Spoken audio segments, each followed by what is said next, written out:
আমি দেখতাম যে প্রত্যেকদিন রাত্রেই মাছ খেতে খেতে আইতো মুজিব আমার বেগম মুজিব খাওয়াইটা এবারে পাঠাই। পরমাণু বিজ্ঞানী ওয়াজেদ মিয়া স্ত্রী শেখ হাসিনাকে এক বিন্দু সহ্য করতে পারতেন না। এজন্য প্রায় তিনি হাসিনাকে মারধর করে বাপের বাড়ি পাঠিয়ে দিতেন। পরে হাসিনার মা ফজিলাতুন্নেসা মুজিব মেয়েকে খাইয়ে দাইয়ে বুঝিয়ে শুনিয়ে আবার স্বামীর বাড়ি পাঠাতেন। সম্প্রতি লাইভে এমন তথ্য দিয়েছেন মেজর ডালিম। হাসিনার চারিত্রিক গুণ ছিল এখনকার ছাত্রলীগ নেত্রীদের মতো দাজ্জাল আর দুশ্চরিত্রা টাইপের, আর ওয়াজেদ মিয়া ছিলেন একজন নিপাট ভদ্রলোক। এজন্যই উশৃঙ্খল হাসিনাকে তিনি সেভাবে মেনে নিতে পারেননি। আর হাসিনারও স্বামীর প্রতি বিশেষ ইন্টারেস্ট ছিল না। হাসিনা মজে থাকতেন পরপুরুষের সাথে পরকীয়া প্রেমে। এজন্যই ওয়াজেদ মিয়া আর শেখ হাসিনাকে সেভাবে কোনো ছবিতেও দেখা যায় না। কেন শেখ হাসিনাকে সকাল বিকাল পেটাতেন তার স্বামী ওয়াজেদ মিয়া, সে সম্পর্কেই বিস্তারিত আলোচনা করব আমাদের আজকের ভিডিওতে। শেখ হাসিনার দাম্পত্য জীবন কেমন ছিল এবং কার সাথে হাসিনা পরকীয়া করতেন সেসব সম্পর্কে বিস্তারিত জানতে ভিডিওটি না টেনে শেষ পর্যন্ত দেখতে থাকুন। 1967 সালের 17 নভেম্বর শেখ মুজিবের জেলে থাকা অবস্থায় ফজিলাতুন্নেসার তত্ত্বাবধানে বিশিষ্ট পরমাণু বিজ্ঞানী এম.এ. ওয়াজেদ মিয়ার সাথে শেখ হাসিনার বিয়ে হয়। বিয়ের অনুষ্ঠানটা একটু তড়িঘড়ি করে করেছিলেন ফজিলাতুন্নেসা, কারণ সে সময় মুজিব ছিলেন জেলে আর রাজনৈতিক অবস্থাও বিশেষ ভালো ছিল না। স্বামীর অনুপস্থিতিতে বড় মেয়ের বিয়ের সকল দায়িত্ব নিজ থেকে সম্পন্ন করেছিলেন ফজিলাতুন্নেসা। শেখ হাসিনার বিয়ের সময় বঙ্গবন্ধু কারাগারে থাকায় অনাড়ম্বর পরিবেশে বিয়ের অনুষ্ঠান সম্পন্ন হয়। অতিথিদের সংখ্যা খুবই অল্প ছিল। ছেলে পক্ষ থেকেও স্বল্প সংখ্যক অতিথি বিয়ের সময় উপস্থিত ছিলেন। চট্টগ্রামের বিশিষ্ট আওয়ামী লীগ নেতা বঙ্গবন্ধুর রাজনৈতিক ঘনিষ্ঠ ব্যক্তিত্ব এম.এ. আজিজ শেখ হাসিনার বিয়েতে উপস্থিত ছিলেন অনেকটা অভিভাবক হিসেবে। বিয়েতে সামান্য বিষয় নিয়ে বাগবিতণ্ডা হয়, পরে অবশ্য তা মীমাংসাও হয়। বাগবিতণ্ডার এক পর্যায়ে এম.এ. আজিজ ওয়াজেদ মিয়াকে ডেকে বলেন, বাবা, তুমি চিন্তা করো না, তুমি তো সবই জানো, মেয়ের বাবা রয়েছে কারাগারে, তবে তোমার যথাযোগ্য সম্মান আমরা দেব। বিয়েতে যৌতুক হিসেবে একটি গাড়ি আর দামি ঘড়ি উপহার দেওয়া হয় ওয়াজেদ মিয়াকে। ছাত্রী হিসেবে হাসিনা খুব একটা ভালো ছিলেন না। অন্যদিকে ওয়াজেদ মিয়া ছিলেন ডারহাম থেকে পদার্থবিজ্ঞানে ডক্টরেট এবং পরমাণু বিজ্ঞানী। বিয়ের সময় হাসিনা ছিলেন ইডেন কলেজের ছাত্রী, পাশাপাশি ছাত্রলীগের রাজনীতি করতেন।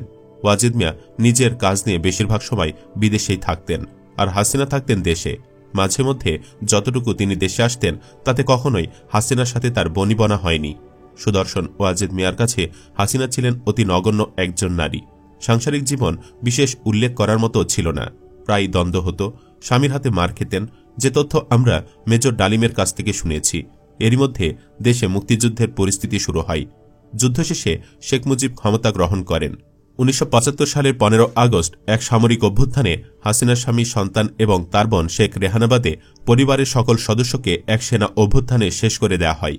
এ সময় হাসিনা, স্বামী ওয়াজেদ ও বোন রেহানা পশ্চিম জার্মানিতে ছিলেন।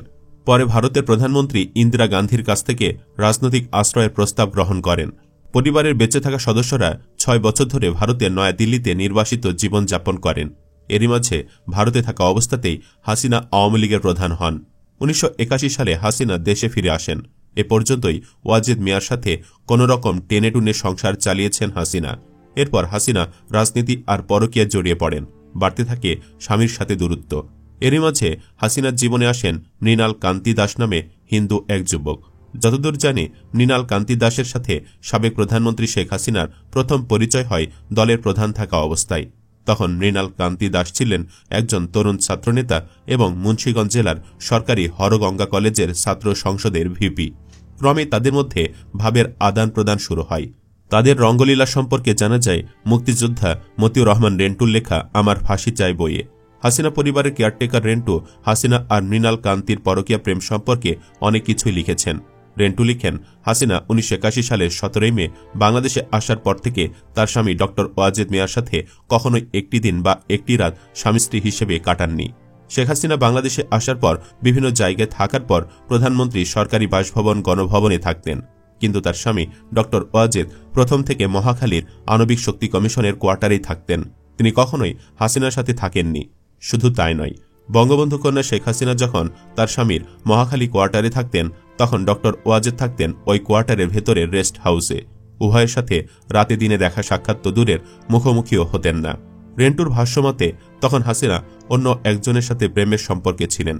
রুটিন মাফিকভাবে প্রতিদিন সন্ধ্যার ঠিক 1 ঘন্টা আগে গোসল করে পাউডার পারফিউম মেখে লম্বা চুলের একটা বেনি করে চকচকে নতুন শাড়ি ব্লাউজ পরে খুবই পরিপাটি হয়ে কাউকে সঙ্গে না নিয়ে বাইরে যেতেন কারো সাথে দেখা করতে।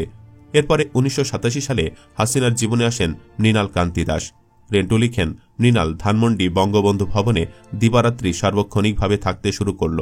শেখ হাসিনা তখন ওই বাড়িতেই থাকেন। শেখ হাসিনা ধীরে ধীরে নিয়মিত রুটিন মাফিক সন্ধ্যার আগে অজ্ঞাত স্থানে যাওয়া ছেড়ে দিলেন। অধিক রাত পর্যন্ত, এমনকি গভীর রাত পর্যন্ত ধানমন্ডি 32-এর বঙ্গবন্ধু ভবনের লাইব্রেরি কক্ষে ভেতর থেকে দরজা লাগিয়ে মৃণাল কান্তি দাস আর শেখ হাসিনা কুটকুট করে কথা বলতেন এবং খিলখিল করে হাসাহাসি করতেন। হ্যাংলা পাতলা তরুণ মৃণাল কান্তি দাস অচিরেই ফুলে ফেঁপে এমন নাদুস নুদুস হল যে মৃণালের পাছার আয়তন হল প্রায় 70 ইঞ্চি। বঙ্গবন্ধু কন্যা শেখ হাসিনার কাছে মৃণালের গ্রহণযোগ্যতা এতই বেড়ে গেল যে তা সকলের কাছে ঈর্ষার ব্যাপার হয়ে দাঁড়াল। বঙ্গবন্ধু কন্যা শেখ হাসিনার উপর মৃণাল কান্তি দাসের প্রভাব এতই বেশি হল যে আওয়ামী রাজনীতি সকলে মৃণাল কান্তি দাসকে শেখ হাসিনার রাজ্যের সম্রাট বলে কুর্নিশ করত। মৃণাল এতই ক্ষমতাবান হল যে 1990 সালে আওয়ামী লীগের কেন্দ্র কমিটির জেনারেল সেক্রেটারি, বর্তমান পরিবেশ ও বনমন্ত্রী সৈয়দা সাজেদা চৌধুরীকে অপমান অপদস্থ করে বঙ্গবন্ধু ভবন থেকে বের করে দিল। বঙ্গবন্ধু ভবনে একদিন মৃণাল সহ 4-5 জন তাস খেলছে। বেলা তখন 3টা, 3:30। এমন সময় বঙ্গবন্ধু কন্যা শেখ হাসিনার একমাত্র আপন মামা আকরাম মামু এসে কুভঙ্গিতে ইঙ্গিত করে মৃণালকে বললেন, এ মৃণাল, যাও না, তোমার জন্য না খেয়ে বসে আছে হাসিনা।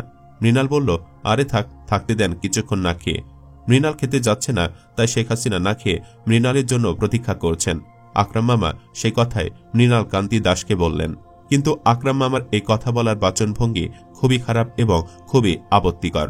আর মৃণাল কান্তি দাস যাদের সাথে বসে তাস খেলছিল তাদের কাছে আরো ক্ষমতা প্রদর্শনের জন্য আরো ভাব নিয়ে জবাব দিল, আরে থাকতে দেন কিছুক্ষণ না খেয়ে। অর্থাৎ বঙ্গবন্ধু কন্যা শেখ হাসিনাকে না খেয়ে তার জন্য আরো কিছুক্ষণ অপেক্ষা করতে দেন। মৃণাল কান্তি দাস হয়ে উঠল বঙ্গবন্ধু কন্যা শেখ হাসিনা রাজ্যের একক অধিপতি।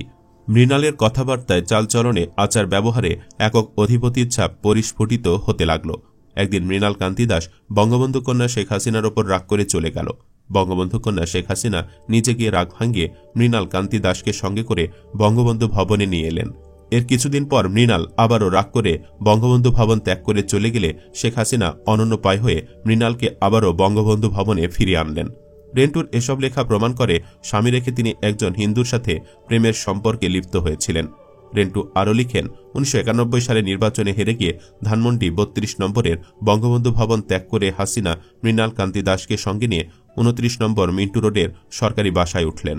সাথে ছিলেন বঙ্গবন্ধু কন্যা শেখ হাসিনার 3 পোষ্য আত্মীয় নজিব এবং নাসিম ও নকিব।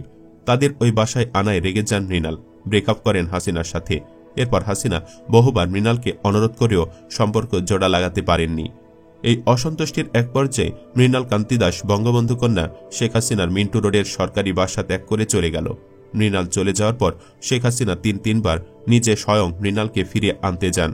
কিন্তু মৃণাল কান্তি দাস ফিরে না এসে লোকের কাছে পরোক্ষভাবে বঙ্গবন্ধু কন্যা শেখ হাসিনার সাথে তার দৈহিক সম্পর্কের কথা প্রচার করতে থাকে। কথায় কথায় মৃণাল কান্তি দাস হাসতে হাসতে বলতে থাকে, শেখ হাসিনার শরীরে কোথায় কি আছে, কতটুকু আছে, আমি মৃণালের জানতে বাকি নেই। মৃণালের এসব কথা লোকে বঙ্গবন্ধু কন্যা শেখ হাসিনার কানে পৌঁছাতে লাগল। হাসিনা আবারও মৃণালকে খবর দিলেন। মৃণালও আসলো হাসিনার কাছে। দূর হয়ে গেল তাদের অভিমান। একদিন শেখ হাসিনা দূরে ঘাস খেতে থাকা একটি ছাগল দেখে মৃণালকে বলেন, দেখ ওইটা হলো তুই। এর বছরখানেক পরে মৃণাল কান্তি দাস পুনরায় নিয়মিতভাবে বঙ্গবন্ধু কন্যা শেখ হাসিনার সাথে যোগ দিলেও পূর্বের অবস্থানে যেতে পারেননি। সুপ্রিয় দর্শক, এখন যে হাসিনাকে দেখা যায় সব মিলে আপনার কি মনে হয়? মুক্তিযোদ্ধা রেন্টুর লেখা হাসিনার পরকীয়ার এই ঘটনা সত্য নাকি বানিয়ে লেখা? কমেন্ট বক্সে জানিয়ে দিন আপনার মতামত। ভিডিও ভালো লাগলে লাইক দিন এবং শেয়ার করুন। আর অবশ্যই চ্যানেলটি সাবস্ক্রাইব করুন। ধন্যবাদ।